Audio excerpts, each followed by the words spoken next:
읽을게요. 지금 저희 묵상이 이제 로마서로 들어갔잖아요. 그래서 로마서 1장 보통 이제 개혁교회 초기 종교개혁 이후의 개혁교회에서는요 말씀을 전하는 그 프리처가 있고 설교자가 있고 그 옆에서 성경을 봉독하는 사람들이 있어요. 그럼 보통 한 번 예배 때 보통 예배 한 2시간씩 이렇게 드렸는데 그때 옆에서 성경을 봉독할 때 성경을 한 3장에서 5장 정도씩 이렇게 읽었다고 합니다. 1장이니까 한번 우리가 같이 읽고 넘어가겠습니다. 제가 읽을게요. 눈으로 잡으세요. 로마서 1장입니다. 예수 그리스도의 종 바울은 사도로 부르심을 받아 하나님의 복음을 위하여 택정함을 입었으니 이 복음은 하나님이 선지자들을 통하여 그의 아들에 관하여 성경에 미리 약속하신 것이다. 그의 아들에 관하여 말하면 육신으로는 다윗의 혈통에서 나셨고 성결의 영으로는 죽은 자들 가운데서 부활하사 능력으로 하나님의 아들로 선포되셨으니 곧 우리 주 예수 그리스도시니라. 그로 말미암아 우리가 은혜와 사도의 직분을 받아 그의 이름을 위하여 모든 이방인 중에서 믿어 순종하게 하나니 너희도 그들 중에서 예수 그리스도의 것으로 부르심을 받은 자니라. 로마에서 하나님의 사랑하심을 받고 성도로 부르심을 받은 모든 자에게 하나님 우리 아버지와 주 예수 그리스도로부터 은혜와 평강이 있기를 원하노라. 먼저 내가 예수 그리스도로 말미암아 너희 모든 사람에 관하여 내 하나님께 감사함은 너희 믿음이 온 세상에 전파되미로다. 내가 그의 아들의 복음 안에서 내 심령으로 섬기는 하나님이 나의 증인이 되시거니와 항상 내 기도에 쉬지 않고 너희를 말하며 어떻게 하든지 이제 하나님의 뜻 안에서 너희에게로 나아갈 좋은 길 얻기를 구하노라. 내가 너희 보기를 간절히 원하는 것은 어떤 신령한 은사를 너희에게 나누어 주어 너희를 견고하게 하려 함이니 이는 곧 내가 너희 가운데서 너희와 나의 믿음으로 말미암아 피차 아니함을 얻으려 함이라. 형제들아, 내가 여러 번 너희에게 가고자 하는 것을 너희가 모르기를 원하지 아니하노니 이는 너희 중에서도 다른 이방인 중에서와 같이 열매를 맺게 하려 함이로되 지금까지 길이 막혔도다. 헬라인이나 야만이나 지혜 있는 자나 어리석은 자에게 다 내가 빚진 자라. 그러므로 나는 할 수 있는 대로 로마에 있는 너희에게도 복음 전하기를 원하노라. 내가 복음을 부끄러워하지 아니하노니 이 복음은 모든 믿는 자에게 구원을 주시는 하나님의 능력이 됨이라. 먼저는 유대인에게요 그리고 헬라인에게로다. 복음에는 하나님의 의가 나타나서 믿음으로 믿음에 이르게 하나니 기록된 바 오직 의인은 믿음으로 말미암아 살리라 함과 같으니라.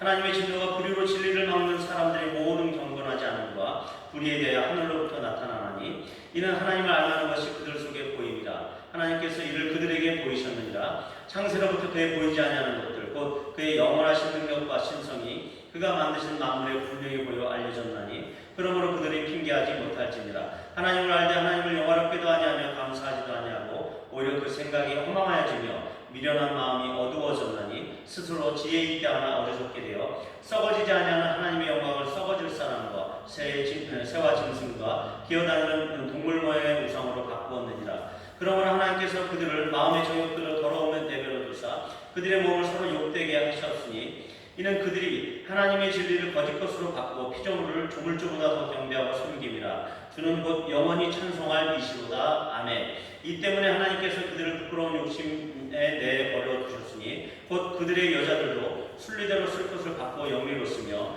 그와 같이 남자들도 순리대로 여자 쓰기를 버리고 서로 행하여 음욕에 불릴 듯하며 남자가 남자와 더불어 부끄러운 일을 행하여 그들의 그릇 때문에 상당한 보응을 그들 자신이 받았느니라. 또한 그들이 마음에 하나님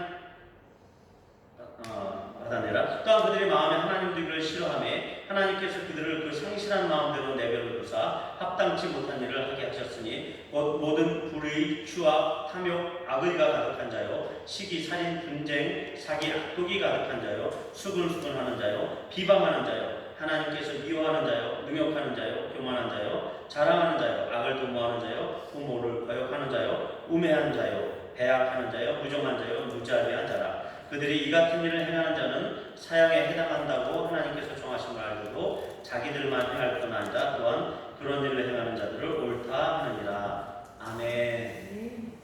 오랜만에 또 로마서 1장을 보시니까 좋죠? 묵상 엊그제 묵상했는데 또 다시 보니까 좋죠? 이 로마서 자체는요 이미 역사적으로 많은 그 하나님의 사람들을 회심으로 유도했던 그런 성경입니다. 그 중에서도 이신층이라고 해서 이 로마서는 이신층이 복음서로서 유명하기도 하죠. 그리고 이 로마서가 지금 쓰여지는 시기는 바울이 3차 전도여행, 바울이 3차에 걸쳐서 이제 소아시아 지역을 이렇게 전도여행을 하잖아요. 그때 AD 53년경 3차 전도여행을 시작을 하게 되는데 에베소라는 지역에서 3년간 목회 사역을 합니다. 머물면서 사역을 하고 그 에베소 사역이 끝나고 나서 이제 고린도로 넘어가요. 그때 그 고린도에서 3개월 정도 머물면서 이제 사도행전을 기록하고 있는데 로마에 있는 그 교인들을 향해서 로마에 이미 믿는 사람들을 향해서 로마를 사도 바울이 여러 번 방문하고 싶었는데 기회가 안 됐다. 그것을 이제 염두에 두고 편지를 쓰고 있는 것입니다. 그래서 AD 한 57년경에 쓰여진 책인데요. 그래서 이 로마서를 통해서 마틴 루터라고 우리 종교개혁의 시발자이죠. 그 마틴 루터나 또 허드슨 테일러, 또 감리교회 창시자인 존 웨슬레, 이런 사람 모두가 이 로마서를 통해서 하나님께서 회심을 하게 하고 다시 한번 하나님 앞에서 큰 역사의 일을 감당하는 하나님의 사람들로 거듭났거든요. 그래서 이 오늘 로마서 1장의 내용, 로마서 전체의 내용을 요약을 하면 인간의 그 죄의 심각성과 그로부터 자유를 주시는 유일한 하나님의 믿음으로써 의롭게 된다는 이신칭의, 그리고 다른 어떤 행위나 사람의 행위나 사람의 어떤 노력이 아니라 오로지 믿음으로만 이렇게 하나님 앞에 의로움을 받을 수 있다는 것, 그리고 성도의 성화와 또 성도가 어떻게 이 세상 살면서 자기의 본분을 다할지, 이런 것들을 로마서 전체에서 이야기하고 있는 것입니다. 특별히 오늘 로마서 1장을 한마디로 요약하면 오늘 17절을 주목하여 보시면 좋을 것 같아요. 여기에 보면 하나님의 의가 복음으로 나타났다, 이렇게 표시하고 있습니다. 자, 이 복음으로 나타났다라고 하는 것은 이제 헬라어 언어로 보면 우리가 주로 쓰는 말은 계시라는 말로 표현할 수가 있어요. 그래서 복음에는 하나님의 의가 나타나서 믿음으로 믿음에 이르게 하나니 기록된 바 오직 의는 믿음으로 말미암아 살리라 함과 같습니다. 이 믿음으로 말미암아 살리라, 이 말씀은 이미 하박국에서 구약의 선지자가 했던 말이에요. 악인들을 대비해서 의인은 오직 그의 믿음으로 살겠다, 이렇게 표현하고 있는데, 그래서 복음은 하나님의 아들에 관하여 이 복음이라는 것 자체는 이 복된 소리, 좋은 소식이라고 하는 이 유앙겔리온이라는 이 복음이라는 것은 하나님의 아들에 관하여 이미 구약의 선지자들을 통해서 성경에 미리 약속해 놨던 것이에요. 그런데 오늘 우리에게 어떻게 계시되어 있는 거예요. 비로소 이 비밀에 감춰져 있던 게 우리에게 이렇게 싹 하고 나타나는 것을 표현하고 있습니다. 그래서 이 복음을 믿는 자에게 구원을 주시는 하나님의 또한 능력이라고 이렇게 표현하고 있어요. 그리고 이 아들에 관하여는 성결의 영으로, 곧 성령을 통하여서 죽은 자들 가운데서 부활을 하셨고, 그 다음에 육신으로는 다윗의 혈통에서 나셨다라고 표현하고 있는 것이 이 복음의 핵심입니다. 그래서 복음에는 능력이 있습니다. 그리고 복음에는 하나님의 의의가 나타났다고 오늘 정확하게 명시하고 있어요. 그러면 이 복음이 나타났다는 것, 복음이 계시되었다는 것 관련해가지고 몇 가지 구절들을 의미 있게 우리가 볼 필요가 있는데, 먼저 하나님의 의라고 하는 것을 볼 필요가 있어요. 구약에서 말하는 하나님의 의라는 것은 단순히 행위적인 옳은 행위, 이런 것이 아니에요. 그냥 윤리적인 어떤 것이 아니라 관계 가운데에서의 올바른 관계를 유지하고 있는 그 상태를 얘기하고 있는 거예요. 그래서 어떤 인격적인 관계에 의해서 나에게 주어진, 어떤 상대방에게 주어진 그 요구를 이행하는 자를 바로 의롭다라고 칭할 수 있는 거예요. 어떤 관계가 있는데 관계의 상대방이 그 관계 가운데에서 주어진 요구를 제대로 이행하는가에 따라서 의라고 이렇게 표현할 수 있다는 것입니다. 이것은 단순히 사람들의 생각에서 나온 개념이 아니고요. 구약 성경 안에서 하나님의 옳다고 인정하는 사람들, 몇몇 사람들, 그들을 향해서 하나님께서 표현하셨고 그들을 대하시는 하나님의 모습을 통해서 면밀히 살펴보니까 발견할 수 있었다는 것이에요. 대표적인 게 다윗과 같은 사람이잖아요. 그 사람은 육신적으로 윤리적으로 범죄했지만 하나님께서 그 마음에 합한 자다. 이것이 바로 의라는 것이에요. 그래서 우리도 죄인이지만 우리의 행위로는 구원을 얻을 수 없고 우리도 올바른 사람이 될 수 없지만 하나님과의 관계에서 바른 관계로 있는 사람을 의로운 사람이라고 이렇게 표현하고 있다는 것이죠. 그리고 이것은 법정적인 의미를 갖는 것이에요. 그래서 재판관이 어떤 죄인이 있는데 아주 심각한 죄인이란 말이에요. 그럼에도 불구하고 그 재판관이 그 죄인을 옳다고 인정하고 또 무죄라고 인정하고 그 무죄를 선포하는 것, 이것이 바로 흉악한 죄인이라고 할지라도 재판장의 그 권한으로 그 죄인의 생명을 살릴 수 있는 무죄 판결의 절대 권한을 의미하는 것이 바로 이 하나님의 의에 담겨져 있는 의미인 것입니다. 그렇다고 아무런 근거 없이 무죄를 주는 것은 아닙니다. 그 죄인이 아무리 작은 죄를 지었어도, 큰 죄가 아니에요.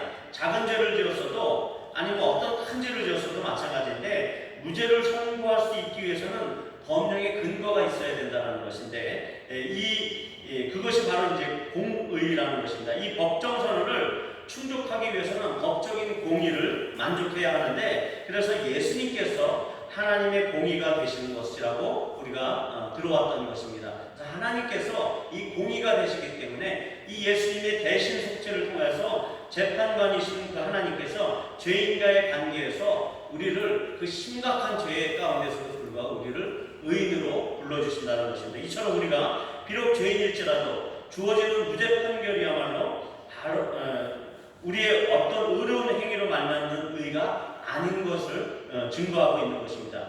또한 이 의는 구약의 언약의 개념으로도 이해할 수 있다라고 제가 한번 말씀드린 적이 있어요. 일방적인 하나님의 언약의 도구를 통하여서, 언약이라는 이 도구를 통하여서 하나님의 백성이 여러 가지 실수와 또 실패와 또 믿음의 실패 이런 것들을 통하여서도 하나님께서는 그들을 그때그때 징벌하시고 막 이렇게 하시는 것이 아니라 하나님께서 그 자신이 세워놓으신 그 언약에 스스로가 구속이 되셔가지고 어쩔 수 없이 그 이스라엘 백성들을 끝까지 그렇게 하나님 앞에 우상 범죄, 우상 숭배하고 하나님을 배반하고 배역했던 그 이스라엘 민족들을 향해서도 끝까지 인내를 가지시고 그 자비하심을 가지고 계속 회복하시고 돌이키시려고 했던 그 노력은 바로 이 하나님의 언약에 근거하는 것입니다. 그런 것처럼 이 의 또한 하나님의 언약처럼 이 언약이라고 하는 것은 하나님의 그 은혜의 기반을 두고서 언약이 형성된 것이죠.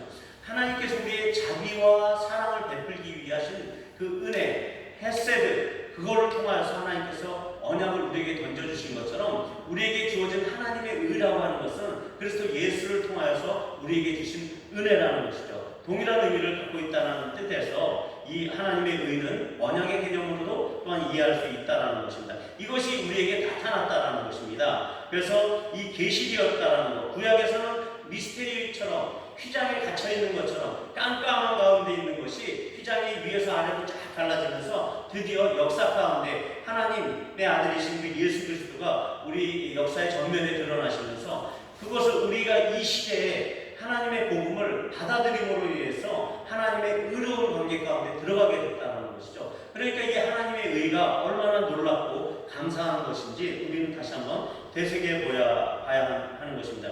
오늘 제가 보고 싶은 말씀 중에서는 특히 오늘 믿음으로 믿음에 이르게 한다. 이 말이 아주 난해한 구절이기도 합니다. 이것을 어떻게 해석해야 되느냐, 신학자들마다 여러 가지 분분한 의견들이 있어요. 이것을 형용사로 볼 것이냐, 뭘로 분사로 볼 것이냐, 여러 가지 의견들이 있기 때문에 믿음으로 믿음에 이르게 한다, 이런 표현들이 상당히 어려운 구절로 해석되어지고 있습니다. 그래서 칼빈은 이것을 신앙의 성장 과정에 대한 것으로 해석하고 있어요. 신앙이 성장하면서 믿음에서 더 큰 믿음으로, 더 큰 믿음으로 이렇게 성장하는 것을 의미한다 라고 하고 있지만 결국은 그 말은 맞지는 않아요. 왜냐하면 이 성경은 뭐든지 앞뒤 문맥을 봐가면서 성경을 이해해야 되거든요. 그러면 오늘 이 구절, 믿음으로 믿음에 이르게 한다 라고 하는 이 구절이 무엇인지 한번 따져보도록 하겠습니다.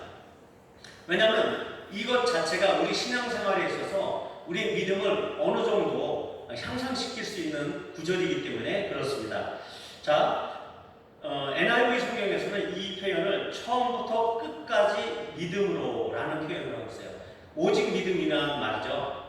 오직 믿음으로만이 구원을 얻고 오직 믿음으로만이 우리가 삶을 살고 이런 표현으로서 오직 믿음으로 이렇게 표현하고 있고 캐톨릭 공동 번역에서는 오직 믿음을 통하여 이렇게 표현하고 있단 말이죠. 그런 것처럼 이 복음과 구속과 하나님의 의 이런 것들과 관련된 이 모든 것들은 오직 믿음으로 시작하고 믿음으로 끝난다는 거예요.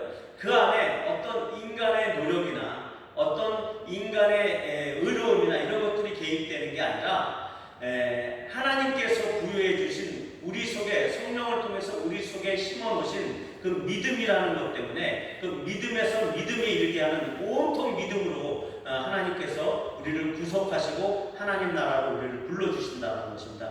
어떤 인간의 간섭도 허용치 않는다라는 그런 말씀이신 것이죠. 어쨌든 하나님과 타락한 인간과의 그 가운데서 올바른 관계의 의가 성립되기 위해서는 오직 그리스도를 믿는 믿음 외에는 없다는 것을 말하는 것입니다. 이것은 구원을 받는 것, 그리고 복음을 받아들인다는 것, 그런 것에 인간의 어떤 노력도 개입할 수 없고 오직 믿음 한 가지만을 요구한다는 것입니다. 그것만이 하나님의 입장에서의 의인 것입니다. 어떤 인간의 개입도 또 어떤의 행위도 하나님 앞에서 의가 될 수 없다라는 것입니다. 오직 믿음만이 하나님 앞에서 의가 된다는 것입니다. 이것은 또한 예수님을 믿을 때 믿음으로 시작하는 것이지만 이후에는 착한 행실로 살아야 한다는 것, 이런 것으로 오해하는 경우가 있어요. 우리의 의지로 이 착한 행실을 살 수 있다라고 생각하는 것, 이것을 그래서 성화라고 생각하시는 분들이 있는데 그것 또한 오해라는 것입니다. 그렇게 여겨가지고 그것이 당연한 것으로 받아들여지게 되면 그것은 잘못된 것이다라는 거예요. 예를 들어서 믿음 플러스 행위 이렇게 생각하는 것은 잘못이에요. 이해되시죠? 예.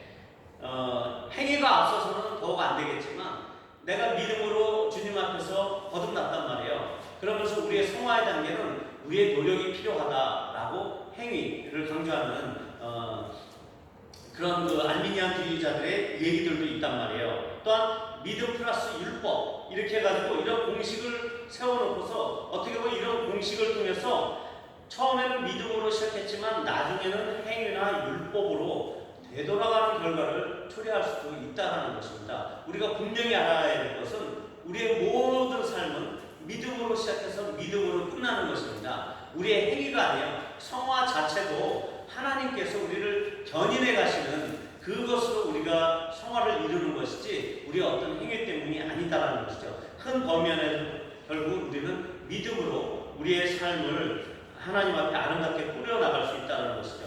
바울이 율법의 열심으로 하나님을 위해 예수 믿는 사람들을 핍박을 했잖아요. 하지만 우리는 우리의 그 의로운 행위를 통해서 하나님 나라와 하나님의 일을 방해할 수도 있다는 것을 또한 반증하는 것이에요. 우리가 생각하는 그 의로운 행위, 우리가 생각하는 의로운 봉사, 우리가 생각하는 어떤 십계명을 잘 지키거나 어떤 하나님의 법을 잘 지키는 것, 이것 자체도 우리의 열심으로 시작되었다라고 하면 그것은 바로 하나님의 나라를 방해하는 것일 수도 있다라는 것입니다.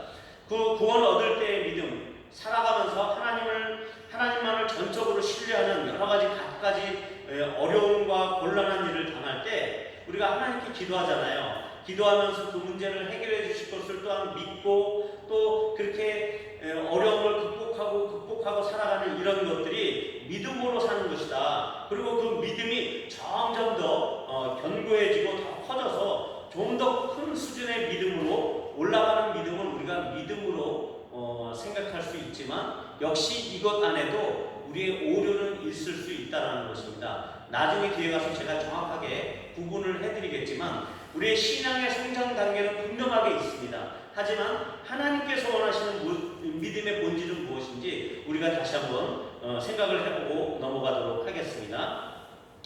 이런 식으로 믿음이 단계가 있는 듯이 생각되어질 수가 있어요. 우리가 믿음에는 적은 믿음이 있고 큰 믿음이 있고 성경에서도 예수님께서 이 믿음이 작은 자들아 이렇게 표현하고 믿음이 없다 이렇게 표현하고 있거든요. 결국은 그런 것을 봐서는 우리가 믿음의 단계가 있는 것처럼도 보여요. 왜? 신앙의 단계가 있잖아요. 어린아이의 신앙이 있고 장성한 어른과 같은 신앙의 분량이 있잖아요. 이런 것 때문에 우리가 믿음을 착각하고 오해하는 경우들도 있는데, 제가 볼 때는 믿음의 단계가 있는 듯이 생각되어질 수도 있지만, 하나님을 믿는다는 그것은 그리스도를 믿을 때 모든 믿음이 하나로 통일되었다라고 저는 확실하게 믿습니다. 그 이유를 제가 말씀을 드릴게요. 그리스도 한 분 안에서 우리의 믿음의 모든 것, 우리 필요의 모든 것이 이미 주어졌다라고 성경에서 이야기하고 있거든요. 그렇다고 보면 만물이 그리스도 안에 속하였기 때문에, 그렇게 속하였듯이 이 만물 안에 있는 것도 그리스도와 함께 우리에게 주어졌다라고 말씀을 하고 있잖아요. 이 만물 안에는 피조된 세계, 우리가 현상의 세계 말고도 피조된 비현상의 세계, 우리가 눈에 보이지 않는 이 믿음이라는 것, 또 사랑이라는 것, 이런 것들도 만물 안에서 우리에게 주어지신 것이란 말이에요. 그리스도 안에 있는 것이란 말이죠. 그 그리스도 안에 있는 이 믿음이 그리스도 안에 있기 때문에 이것이 더 크거나 더 작은 것이 아니고, 그 사랑이 더 크거나 작은 것이 아니고 퍼펙트한 사랑이고 퍼펙트한 믿음이란 말이죠. 우리가 그 그리스도 안에 있기 때문에 더 이상 큰 거를 요구할 필요 없고, 더 이상 더 우리가 믿음이 낮다고 비굴해할 필요가 없다라는 진리를 우리가 발견해야 된다는 것입니다. 그래서 이제는 우리가 하나님께 생활의 영역으로 더 이상 믿음을 실험할 필요가 없습니다. 마귀에게 속지 말아야 합니다. 우리가 살아가면서 어려움이 있을 때에 대한 어떤, 앞으로 어려움이 오겠죠. 우리가 여태까지 어려움을 겪으면서 살았기 때문에 그렇지만 그 어려움이 올 것에 대해서 미리 염려할 필요도 없고, 설사 어려움이 왔어도 이것을 이기기 위해서 어떤 이교도들의 그 제사 행위처럼 열심히 어떤 뭐 예언하는 사람이니 뭐 이런 기도원이니 이런 쫓아가는 그런 것처럼 이렇게 열심히 그런 것들에서 쫓아갈 필요도 없는 것이고요. 믿음의 시험을 당한다고 그렇게 애써 우리가 생각할 필요도 없다라는 것이죠. 믿음의 시험, 이런 것들 그렇게 신경을 안 써도 된다라는 것입니다. 이미 그리스도 예수 안에서 그 큰 믿음, 완전한 그 믿음 안에서 우리가 믿음의 시험은 당연히 우리가 넘어설 수 있는 것이기 때문에, 그것 때문에 뭐 안달복달하고 누구를 쫓아가고 이럴 필요가 없다라는 것입니다. 신앙 고백의 믿음이나 우리 생활의 모든 공급을 주신다는 이 믿음, 이 모든 것이 그리스도 안에서 모두 싹 끝났습니다. 그렇기 때문에 우리는 계속 그 상태를 견지하면 되는 것이에요. 믿음이 어려운 게 없어요. 애써 더 큰 거를 찾을 필요가 없다는 것입니다. 구원은 완성시켜가는 것이 아닌 것처럼, 구원이 완성시켜가는 것입니까? 언제 주어지는 것이죠? 예, 그리스도 예수를 우리가 우리 마음속에 영접하면서 즉시로 주어지는 것이잖아요. 하지만 구원이 아직 우리에게 잡힌 바 되진 않았지만, 하나님께서 그때까지 하나님의 자녀들은 끝까지 견지하시고 이끄신단 말이죠. 그런 것처럼 구원은 우리가 만들거나 뭐 형성되어진 게 아니에요. 이미 완성되어진 것이 우리에게 주어졌단 말이죠. 믿음도 완전한 믿음을 우리에게 주셨는데, 우리가 너무 큰 믿음이 없어서 주눅이 들고 조금 어떤 성취를 하거나 그 어떤 성취감이나 승리감에 도취가 되면은 금방 교만해지는 것이 아니라, 예수님을 믿는다는 것은 겨자씨만한 믿음이라도 원래 산을 옮겨서 바다로 던지면 이루어지는 것이 바로 믿음이다라는 것입니다. 그 믿음 하나는 충분한 믿음인 것이죠. 그리스도 안에서 주어진 믿음이 우리에게는 아는 것이 아니잖아요. 그리고 정령 성령께서 우리의 영 안에 내주하신다고 지난번에 말씀드렸잖아요. 내주하시면서 그 은혜로 우리에게 주어진 믿음이다라고 하면, 그 믿음은 애초부터 적은 믿음이나 큰 믿음이 아니라 어린아이일지라도 그 믿음 때문에 산을 옮겨서 바다로 던져오라 라면 그렇게 이루어지는 것이 그 믿음이라는 것입니다. 그렇기 때문에 그 믿음이 이미 그리스도와 함께 그를 믿을 때 주어진 믿음인 것을 우리가 여태까지 오해했을 수도 있다는 것이죠. 믿음이 그렇게 크지 않다고 우리가 어느 순간에 우리의 작은 어려움을 보면서 스스로 위축되고 사탄에게 그 방향으로 조종당하고 있었을지도 모른다는 얘기입니다. 그래서 우리가 이제는 그 믿음을 견지하는 태도, 그냥 단순하게 어린아이처럼 그 믿음을 선포하고 적용하면 되지 않을까, 이런 생각을 해보는 것이죠. 그리스도를 우리에게 값없이 주셨잖아요. 그랬는데도 불구하고 어찌 우리 인생의 하찮은 문제들, 뭐 시험을 봐야 되고 회사를 입사를 해야 되고 여러 가지 이런 해결되지 않도록 하나님께서 우리에게 주시지 않았겠느냐는 얘기죠.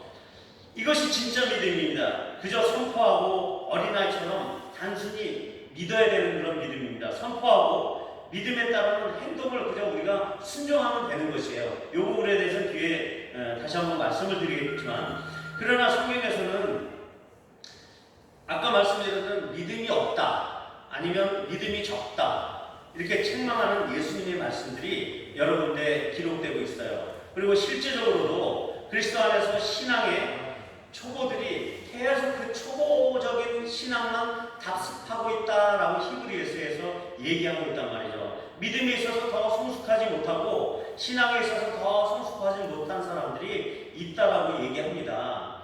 그래서 그 신앙의 단계는 분명히 있어요. 어린아이 같은 신앙이 있고 어른과 같은 장성한 분량의 신앙이 있기는 있습니다만, 이처럼 믿음 생활의 성숙의 단계가 있고 어린아이같이 신앙도 있고 장성한 어른의 신앙이 있어서 그 신앙이 하나님을 알아가면 알아갈수록, 우리가 성화라고 아까 얘기했잖아요. 그 성화도 우리의 노력으로 되는 게 아니고, 이 성화는 우리가 하나님을 알아가면 알아갈수록, 그 요한일서를 잘 묵상해 보시면 그것이 나와 있어요. 우리가 하나님을 좀 더 알수록 하나님 앞에서 잘하게 되는 것이거든요. 그러면 그게 바로 성화예요. 그런 것처럼 하나님을 알아갈수록 그 믿음이 더 커진다는 것을 부인하는 건 아니에요. 하나님을 알아갈수록 그만큼 더 담대해지고 믿음도 커지는 건 사실입니다. 하지만 믿음에 있어서 바뀌어지지 않는 본질이 있다는 것이에요. 그것은 바로 그리스도를 믿는 믿음 하나에 모든 것이 가능하다는 거예요. 예, 더 추구할 믿음이 아니라 그리스도를 내가 오늘 믿고 그분을 주로 모시고, 그분은 우리의 주잖아요. 퀴리로스잖아요. 우리의 황제잖아요. 그리고 우리의 왕이시잖아요. 그러면 그분을 믿었을 때 이 모든 것들이 우리에게 주어진다는 그 믿음, 이거 하나를 계속 우리가 견지하자는 말씀이죠. 이처럼 삶의 실제에서는 믿음의 단계가 있는 것처럼 보입니다. 그리고 그 믿음이 연약한 하나님의 백성들에게는 갑자기 고난이라는 그 도구를 통해서 하나님을 의지하게끔 하고, 또 아까 말씀드린 것처럼 하나님을 알도록 하고, 그러기 위해서 기도하게끔 하고, 결국은 그 고난을 헤쳐나오는 그 과정을 통해서 하나님을 그들에게 체험적으로 알리는 일들을 해 하신단 말이죠. 그들의 믿음이 그래서 그걸 통해서 믿음의 더욱 담대함을 키우는 작업을 이제 경험하게 되는 것이죠. 그래서 예수님을 3년 동안 따라다녔던 그 베드로와 요한 같은 경우도 성전 미문에 앉아있던 그 안진뱅이에게 예수로 말미암아 난 믿음에 대해서 증거를 보여주고 있어요. 그것이 사도행전 3장 1절에서 16절에 나와 있는데 16절을 제가 한번 읽어볼게요. 그 이름을 믿음으로 그 이름이 너희가 보고 아는 이 사람을 성하게 하였나니 예수로 말미암아 난 믿음이 너희 모든 사람 앞에서 이같이 완전히 낫게 하였느니라, 이렇게 표현하고 있어요.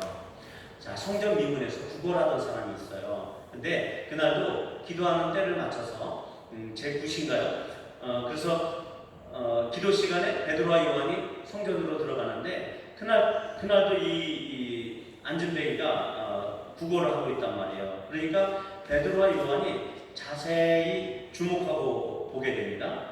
그리고 갑자기 우리를 보라 하더니 그의 손을 잡고 은과 금은 내게 없거니와 내게 있는 이것을 내게 주노니 나사렛 예수의 이름으로 일어나 걸으라 하고 잡아 일으켜 세운단 말이에요. 그러니까 뛰기도 하고 걷기도 하면서 아주 기쁨에 찬 이렇게 반응을 보인단 말이에요. 그러니까 사람들이 몰려오게 되잖아요. 그래서 그때 베드로가 또 다시 설교를 하게 되고, 그때 이 5,000명 솔로몬의 행각에서 설교를 하면서 회개한 사람들이 5,000명이, 남자가 5,000명이 되는 그런 놀라운 일을 하게 된단 말이죠. 자, 보세요. 베드로가 그렇게 신앙이 크게 성장할 수 있는 기회가 많이 없었어요. 바로 50일 전에는 예수님을 부인했단 말이에요. 그죠? 믿음이 있어요, 없어요? 믿음 없잖아요. 그럼에도 불구하고 성령께서 임하시니까 어떻게 표현하고 있냐면 예수로 말미암아 난 믿음이 너희 모든 사람 앞에서 이같이 완전하게 낫게 하였느니라, 이렇게 합니다. 조금도 부족함이 없는 상태를 얘기해요. 완전하게 낫겠거든요. 이 믿음은 이렇게 완전한 것입니다. 어떤 이름 안에? 그리스도 예수의 이름 안에 그 믿음이 있는 것이에요. 그러니까 우리가 신앙생활에 연조가 필요 없습니다. 신앙생활에 많이 안 됐어도요, 이 믿음 가지고 살면 되는 것이에요.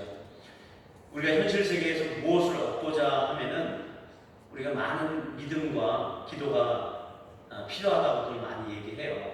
하지만 우리의 기도는 하나님만을 구하는 그 기도, 그 인생의 일을 천상의 예수님과 그냥 이야기 나누는 그런 기도, 뭔가 믿음을 더 달라고 하는 그런 기도가 아니고, 그리고 성령님을, 성령 하나님을 날마다 내 영 가운데 충만하게 채워주시옵소서, 이렇게 성령님을 초대하는 그 기도, 그것만으로 충분합니다.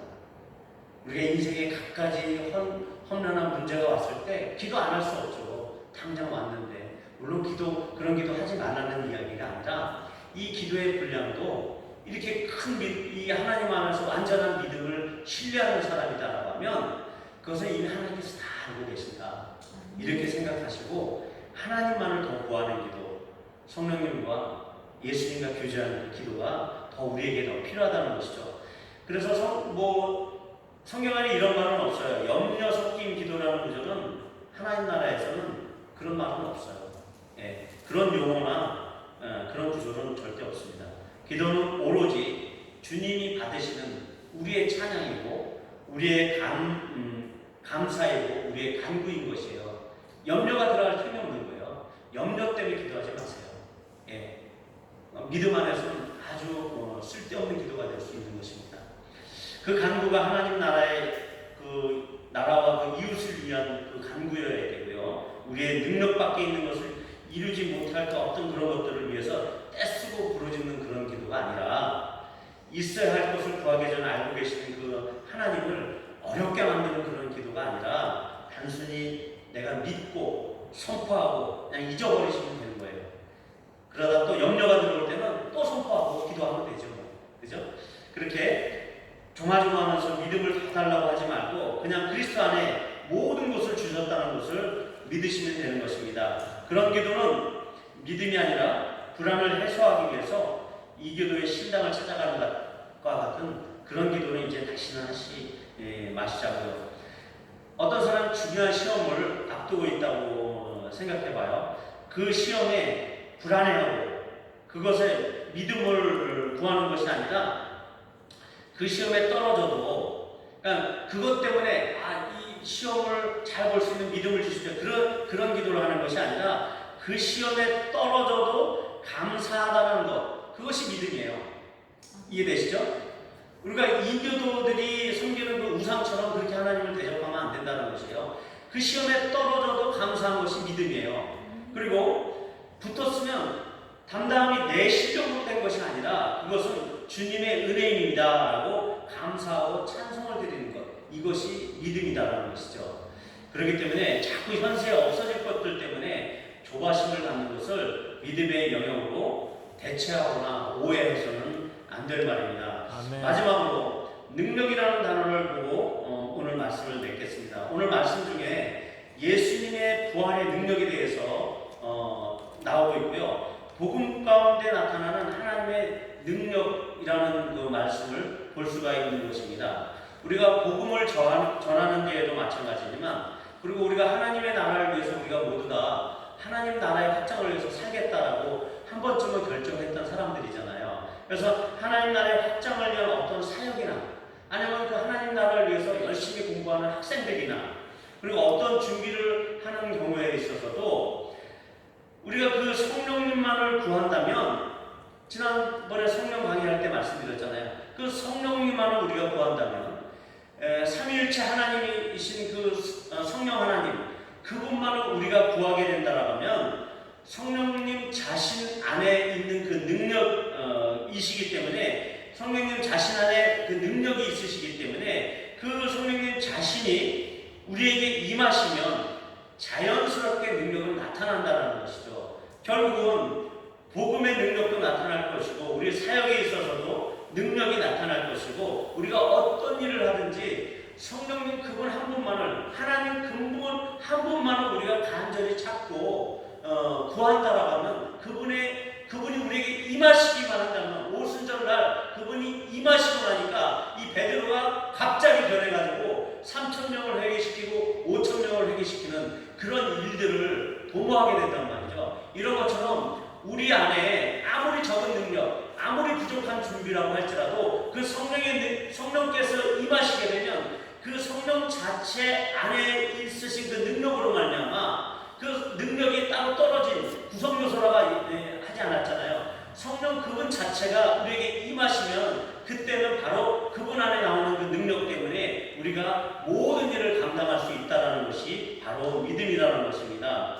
물론 믿음의 시련을 통해서 우리가 믿음을 더 키우는 것과 인내를 만들어가는 과정에서 하나님께 믿음으로 지혜를 구하라고 야고보서에서 이야기하고 있습니다. 또한 너희 구할 것을 감사함으로 아뢰라고 하는 그런 기도의 필요성을 이렇게 제가 축소시키거나 믿음이 처음부터 커야 한다고 억지 부리는 그런 것도 아니라는 것을 여러분이 잘 이해하시길 바랍니다. 그 믿음을 키우시는 분도 하나님이시고 믿음의 시련을 주시는 분도 하나님이시기 때문에 우리는 늘 그리스도 안에서 믿음으로 이르는 그 일관된 믿음의 본질을 잃지 말자라는 것입니다. 그리스도 안에서는 이 믿음이 일관되어야 돼요.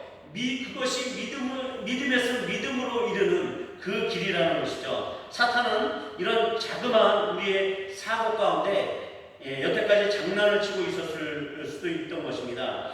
더 큰 믿음이 생기기 전에 우리가 그 생기기 전에는 어쩌고저쩌고 변명을 대거나 아니면 아직 작은 믿음이 없었기 때문에 어쩌고저쩌고 이렇게 해서 우리의 삶에 하나님이 가장 원하시는 것들을 행하지 않았던 것일 수도 있는 것입니다. 믿음으로 이 어리석은 우리가 세상을 변화시킬 수 있다는 것을 우리가 믿어야 되는 것입니다. 믿음으로 수많은 믿음의 선진들이 나라들을 뒤집어 놓기도 했고, 또 이 자꾸 보잘것없는 죄인인 우리가 하나님 나라의 큰 역사에 남는 일을 우리가 할 수 있다는 것을 명심해야 되는 것입니다. 그래서 우리 믿음의 성장, 이것에 대해서 이런 거 우리가 걱정할 게 아니라는 얘기예요. 믿음의 성장이란 말은 아주 지워버리세요. 믿음은 그 자체로 이미 완벽하게 우리에게 주어졌단 말이죠. 어차피 믿음도 은혜로 우리에게 주어지셨는데 하나님께서 성장 주시지 않겠어요? 믿음의 성장을 왜 염려해요? 하나님께서 우리를 성장시켜 주실 겁니다. 왜?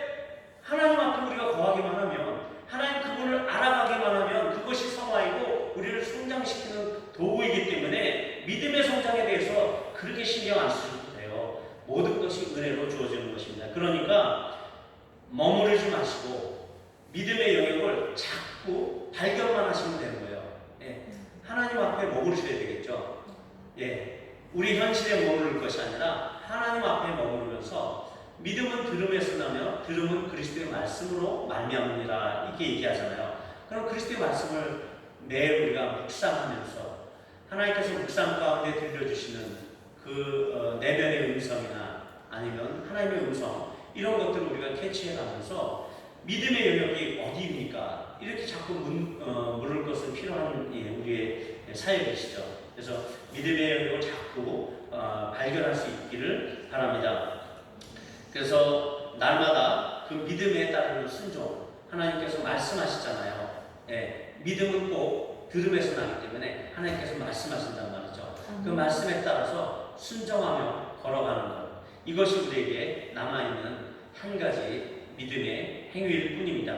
자, 오늘 로마서 1장에서는 하나님의 의 가운데 살게 되는 의인과 반대로 하나님의 진노의 대상이 되는, 아까 표현하기를 하나님의 마음에 하나님 두기를 싫어하고 상실한 마음대로 살게 되는 자기의 탐욕과 욕정을 하나님보다 더 경배하고 섬기는 사형받을 존재들에 대해서 비교하고 나열해놓은 부분들이 많이 나와 있었어요. 사람들의 그 최악의 극치를 보여주는 그런 죄악된 상태를 나타내는 구절들이잖아요. 이런 시대, 그 시대가 그 당시에 있었던 시대가 아니라 바로 오늘 우리가 직면해 있는 우리 모든 인류의 죄악성을 드러내고 있는 시대라고 볼 수가 있습니다. 이것이 날마다 더해가면 더해갈 것이지 덜해가지는 않을 것이에요. 마치 그 노아 시대처럼 노아 시대에 물로 심판받기 바로 그 이전처럼 바로 이 사람들이 이런 상태에 머물러 있다는 것입니다.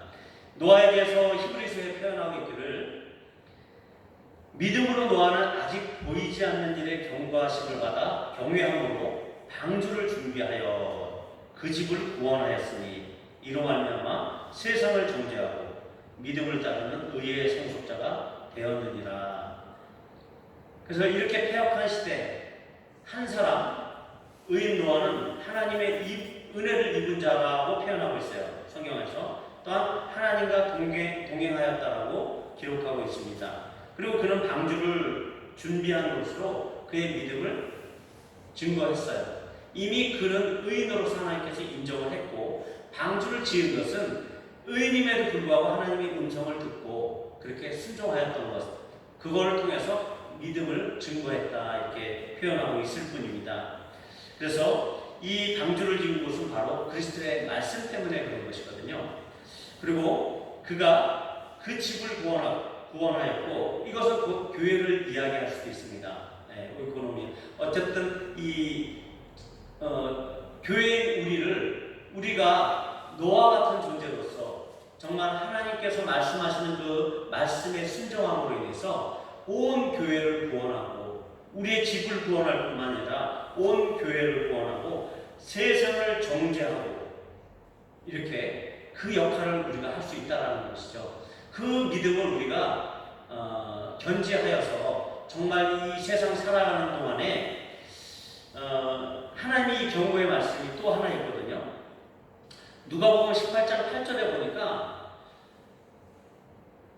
내가 너희에게 이르노니 속히 그 원한을 풀어주리라. 불의한 재판관과 또 그 원수를 고발하는 그 과부 사이에 이야기를 하시면서 이런 얘기를 하고 있거든요. 항상 기도하고 낙심하지 말아야 하는 것을 말씀하시는 그 구절로 표현하고 있단 말이에요. 그러면서 그 뒤에 어떻게 예수님께서 말씀하시냐면 우리가 잘 알고 있는 구절인데 그러나 인자가 올 때에 세상에서 믿음을 보겠느냐 하십니다. 말세가 가까울수록 믿음 보기가 힘들대요. 예. 그래서 이 믿음이 어떤 믿음인지 우리가 다시 한번 생각을 해봐야 될 것입니다. 이 믿음이 내 자기 중심적인 믿음인지 하나님과의 관계에 있어서 막힘이 없는 그 의의 관계 가운데 있는 나의 믿음인지 하나님으로부터 나온 믿음인지 아니면 내 자기 중심적으로 내 자발적으로 내가 만들어내는 그런 믿음은 아닌지 오직 하나님의 말씀으로부터 나온 믿음인지 이것을 우리가 잘 해야 되는 말세를 당한 정말 예수님께서 말세에 믿음을 보겠느냐라고 하는 이 말씀 안에 우리가 정말 해당되는 사람인지 이것을 뚫고 아직 말세로 오지 않았습니다. 우리의 믿음을 보아주십시오. 우리의 이 믿음은 당신이 주신 완전한 믿음입니다.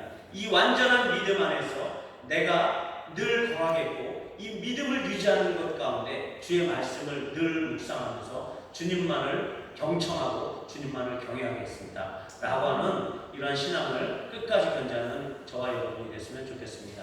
잠깐 기도하겠습니다.